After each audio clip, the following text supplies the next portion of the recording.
Ever seen someone fall or maybe been in a situation where a friend, someone you know, needed help moving after an injury? It's just this natural human instinct, isn't it? You want to rush in, help them up, make them comfortable. We just want to help. But what if there's something serious going on, an injury you just can't see? What if moving them could make things catastrophically worse? Today, we're doing a deep dive into something really vital and honestly often misunderstood. We're talking about the principles, the techniques, the crucial equipment used by emergency medical responders, EMRs, to safely lift and move patients. And believe me, it's way more than just, muscle power and good intentions. It's a precise art, a science, really. Our goal here is to give you a kind of shortcut, an understanding of the foundational knowledge. The stuff that prevents further harm, protects everyone involved, patient and rescuer, and, well, truly empowers someone in a critical moment. You might be surprised by the details. Absolutely. And for EMRs, these principles, they aren't just suggestions. They're core to everything we do. Every single decision, like, should we move this person at all? And if yes, how exactly? What tools do we need? Every choice can have huge consequences down the line.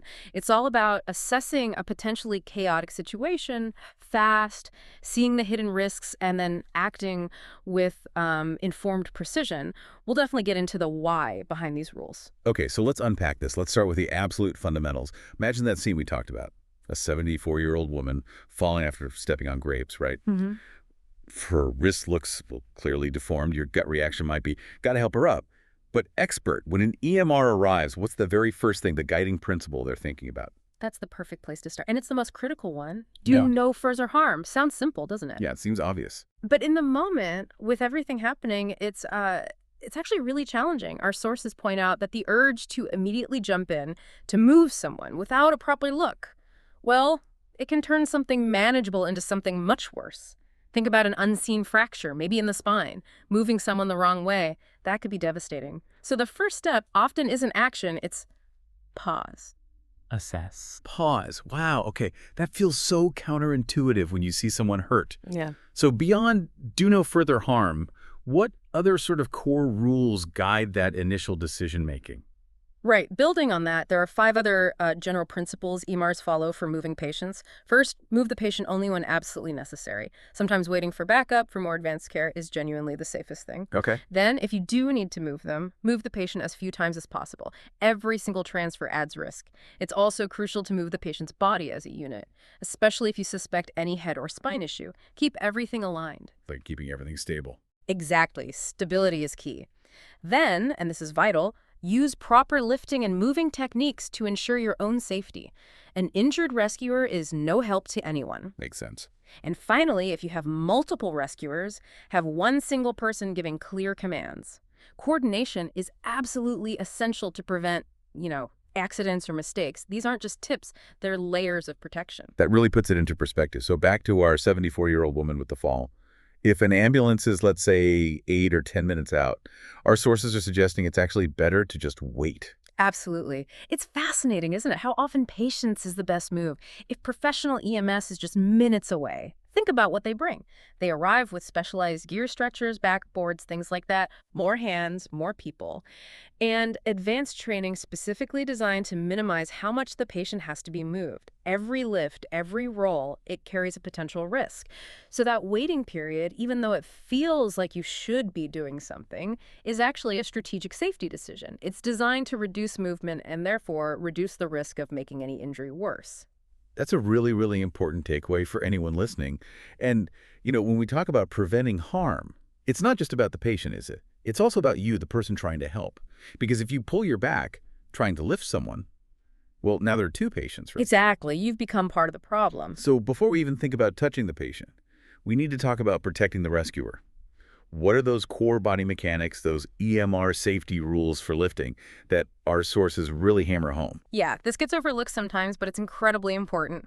Our sources lay out 6 key rules for good body mechanics. And honestly, these are great rules for everyday life, too. First, know your own physical limitations. Simple, but crucial. Don't be a hero if you can't manage the weight safely. Right. Second, and this is like the golden rule of lifting anything, lift with your legs, not your back. Use those big muscles. Heard that one before. We all have.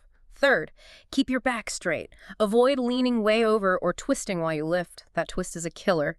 Fourth, Maintain the natural curve of your spine. Don't bend sharply just at the waist. Keep that S curve. Fifth, keep the patient's weight close to your body. The further out the weight, the more strain on your back. It's basic physics. Leverage. Exactly. Leverage working against you. And sixth, echoing what we said earlier, move the patient as few times as possible. Think of it like a weightlifter's form, you know? Bad form leads directly to injury. For an EMR, bad form can injure them and the patient. Yeah. I'm just thinking about how many times I've probably lifted a heavy box completely the wrong way, woke up sore the next day. For EMRs, the stakes are just so much higher. It's not just a sore back. It really is. And our sources mention common pitfalls. Often, newer EMRs may be full of adrenaline. They can forget these basics in the heat of the moment. A common mistake is trying to lift with your arms extended way out from your body. That just multiplies the strain. Or that twisting motion while lifting. That's a direct route to a potential spinal injury for the rescuer. The message is crystal clear. One moment of bad form isn't just about your potential injury, which takes you out of action. Right. It can also directly compromise the patient's safety if you stumble or drop them. Your well-being is directly linked to theirs. Okay, so we've established the do no further harm principle, the importance of waiting when possible, and protecting yourself with good body mechanics. But what about those times when waiting isn't an option, when you have to move someone, like right now? Our sources talk about situations that demand immediate action. What are those scenarios? How do you make that call? Right. This is where that rapid assessment is key. You absolutely need to move a patient immediately if they're in what we call an unstable environment. Think active fire, hazardous materials spills, a building that might collapse, an unstable car after a crash, situations where staying put poses an immediate threat. Danger zone. Exactly. Another reason is if you need to get to other patients who might be more critically injured. Triage, basically. Or if the patient needs immediate life-saving treatment that you simply can't perform in their current position. Like CPR, you usually need them flat on their back on a firm surface. Okay, that makes sense. And sometimes, even if a patient is uncooperative but is clearly endangering themselves, you might have to move them for their own protection. These are the times when the risk of staying clearly outweighs the calculated risk of moving. So in those immediate danger situations, speed and minimizing fuss are critical. Our sources mention some basic drags for moving someone quickly when a full lift isn't feasible or safe. What are those, and why drags specifically? Good question. They're called drags precisely because they minimize lifting, especially when you don't have equipment handy or you need to move fast. We might use something like an arm-to-arm drag. You grasp their forearms and pull. Or a clothes drag, literally using their sturdy clothing like a jacket to pull them. Right. There's also the blanket drag if there's a blanket or even a rug nearby. Slide it under them and pull the blanket. These are all designed to evacuate someone from immediate danger quickly, reducing strain on the rescuer and avoiding potentially complex lifts under pressure. Gotcha. And there's one specific technique you mentioned for unconscious patients without suspected trauma that sounds really important, the recovery position. Can you explain that? Yeah. Why is just lying someone on their side such a potential lifesaver? It really is a game changer in the right situation. So for an unconscious patient where you don't suspect trauma, and that's a crucial distinction. Okay, no trauma. Placing them in the recovery position, lying on their side, is vital. Why? It keeps their airway clear. If they were to vomit, for example, lying on their back could cause them to inhale that vomit into their lungs. That's incredibly dangerous. Can lead to pneumonia or even suffocation. Why? Lying them on their side allows any fluids like vomit or saliva to drain out of the mouth instead of blocking the airway. It's simple but profoundly effective for protecting breathing. Okay, but that raises the big question again. How do we know if there is suspected trauma? For you, the listener, if you're ever in doubt about a head or spinal injury, what's the rule? What should you assume? Well, an EMR assessment looks for the mechanism of injury. How did the injury happen? Was it a fall from a significant height, a car crash, a direct blow? Even a simple slip, if they landed awkwardly, could potentially cause spinal injury. So, for the general public, the guideline is crystal clear. If there is any doubt, any possibility of a head, neck, or spinal injury, you must assume there is one. Assume the worst, basically. Yes, assume the worst in terms of potential spinal injury. And that means one thing above all: minimize movement. Keep them as still as possible. Don't try to reposition them unless absolutely necessary for safety. Wait for trained professionals. That caution is critical to prevent potentially permanent damage, like paralysis. Absolutely. Okay, that leads us perfectly into the next stage. Immobilization devices. These are the tools that really seem like game changers. They're not just helpful, they sound like they're truly life-saving. Yeah. Why are they so essential, especially with those suspected spinal injuries? And maybe tell us about a couple of the main ones EMRs use. They are absolutely critical. Their entire purpose is to prevent further injury by stabilizing the patient, particularly the neck and spine, during movement and transport.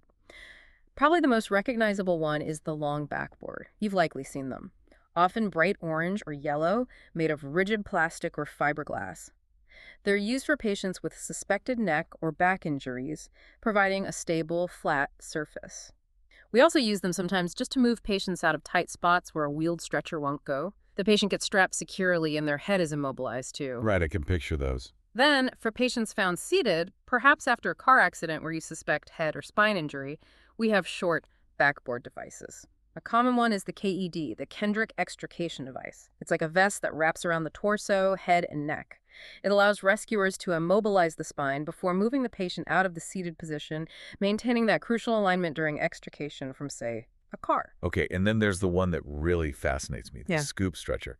It sounds almost magical. How does that work? How does it get under the patient without moving them much? It is pretty ingenious, isn't it? The scoop stretcher literally splits into two halves lengthwise, like two long, scoops. Rescuers position one half on each side of the patient. Then, carefully, they slide each half under the patient, maybe lifting the edges of their body just slightly. Once both halves are in place, they lock together at the top and bottom. Okay. So you've essentially scooped the patient onto the stretcher without needing to log roll them, which is a big advantage if you're worried about spinal instability. It minimizes that rolling motion significantly. Yeah. It's a really elegant piece of engineering for a tricky problem. That's brilliant. Yeah. Really clever. And of course, there are other tools for specific challenges, right? Like getting people downstairs. Oh, definitely. We also use simpler portable stretchers or folding stretchers in some cases, and stair chairs are invaluable. Trying to carry a patient on a long backboard down narrow, winding stairs, it's incredibly difficult and risky. A stair chair allows the patient to sit upright, making it much safer and more manageable to navigate tight corners and stairwells. Each tool has its place, solving a specific movement challenge while sticking to those safety principles. Makes sense. And, speaking of specific challenges, our sources bring up important special considerations, like osteoporosis in older patients. Right, brittle bones. Exactly. Their bones can be much more fragile, so even with all the right equipment, you need extra gentleness, extra care during any movement. It just underscores how vital that initial patient assessment is before you even think about moving them. And there's another point our sources make, a words of wisdom kind of thing that I think is really profound. Even when dealing with a patient who has unfortunately passed away, using devices like backboards and stretchers is still important. Really? Why is that? Well, for several reasons. It ensures a more dignified removal. It still protects the rescuers from injury lifting, is still lifting. And importantly, it presents a more respectful and professional image to grieving family members or bystanders. It speaks volumes about the level of care and respect, even in the worst circumstances. That's actually a really important perspective. Wow. Okay, let's move to the next critical piece of this puzzle. We keep talking about protecting the spine, immobilizing it. One piece of equipment seems absolutely central to that, the cervical collar, or C-collar. What's its specific job? And is there a strict order for putting it on? Yes, the cervical collar is crucial. It's a rigid collar designed specifically to minimize movement of the head and neck, the cervical spine, and the sequence. Absolutely critical. Our sources are very clear. You apply the properly sized cervical collar before you secure the patient to the long backboard. Before the backboard, got it. It ensures the neck is stabilized first, maintaining that neutral inline position right from the start. Okay, that makes total sense. So putting it all together, Yeah. the full immobilization process for someone with a suspected head or spine injury. Our sources show it's a very meticulous step-by-step procedure. Can you walk us through those key steps again and why each one matters? Certainly, it's like a choreographed routine, really, all aimed at preventing any harmful movement. Step 1 is manual stabilization. As soon as possible, one rescuer takes position, usually at the patient's head, and physically holds the head and neck still, keeping it aligned with the spine, and they don't let go. Constant hold. Constant hold. Then, while that manual hold is maintained, another rescuer applies the cervical collar, carefully sliding it into place and securing it. Only then, with the head and neck manually held and collared, is the patient carefully moved onto the long backboard. This often involves a log roll technique, moving the body as one single unit. Once they're on the backboard, the final step is placing foam blocks or rolled towels on either side of the head and securing the head to the board with straps or tape. This prevents the head from moving side to side. Then the rest of the body is strapped securely to the board. Wow. Multi-layered protection. Exactly. It's a multi-layered approach to achieve complete immobilization. And one really vital point our sources stress. For any patient who is immobilized like this, you have to constantly carefully monitor their airway and breathing. Things can change. Swelling could occur, their position might shift slightly. Anything that could compromise their ability to breathe needs immediate attention. Vigilance is key. The level of precision, the attention to detail. It's honestly incredible. It really drives home how much thought and care goes into those critical moments. It absolutely does. And if you connect this back to the bigger picture, the reason for all this meticulous effort is just so profound. We're doing this because suspected trauma to the head or spine, well, it carries the risk of permanent life-altering damage. We're talking paralysis, loss of function. Proper immobilization isn't just, best practice. It's a direct critical intervention. It can literally save someone's future quality of life. It really brings that do no further harm principle right down to the specific actions, the specific equipment, demanding incredible focus from everyone involved. It's about protecting the most vulnerable parts of the body when the patient is at their most vulnerable. Well, we certainly covered a lot of ground. We went from those foundational rules, do no harm, wait if possible, protect yourself all the way through, to understanding specialized gear like scoop stretchers, stair chairs, and the absolutely vital steps for immobilizing potential head and spine injuries using C-collars and backboards. This deep dive, I think, has really illuminated the incredible precision, the foresight, the sheer level of care involved in helping someone safely in potentially devastating moments. Hopefully you listening now have a much clearer picture, a unique understanding of what goes into making those critical seconds and minutes count. It's so much more than just that initial urge to help. So thinking about all this, what does it mean for you listening? How might understanding these protocols, these details, maybe change how you look at a situation where someone needs help? Like that initial scenario, the woman who fell, or perhaps how you view the work of first responders when you see them arrive on a scene. What really stands out to you about that constant, delicate balance they have to strike between acting quickly and ensuring safety when every single second genuinely matters? Something to think about.